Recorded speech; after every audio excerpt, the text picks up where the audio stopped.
Почитувани медиуми, ние како советничка група на ВМРО ДПМН и Коалицијата за подобра Македонија,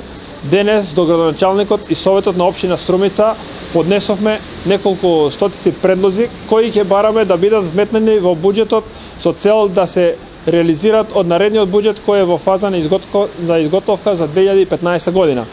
Овие предлози ги сработивме на база што подлог временски период сме во контакт со граѓаните, ги посетивме сите местни заедници, сите урбани заедници, населени места, да разговаравме со одредени целни групи кои што се загрижени и мислам дека има доста значи реакции од граѓаните дека подлог временски период не се посетувани од надлежните органи на општина Струмица и мислам дека нивото грижа за нив е на многу ниско ниво. Излегоа доста предлози кои што мислам дека ќе бидат во интерес на сите граѓани и мислам дека во 21 век не заслужуваат граѓаните на општина Струмица да одат по калливи улици, да немаат квалитетна вода за пиење, да не зборуваме за канализации и други комунални и инфраструктурни проблеми.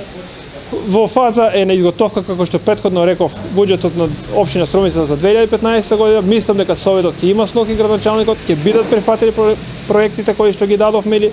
предлозите на граѓаните и граѓаните во 2015 ќе веќе конечно добијат улици, тротоари, канализации и така натаму.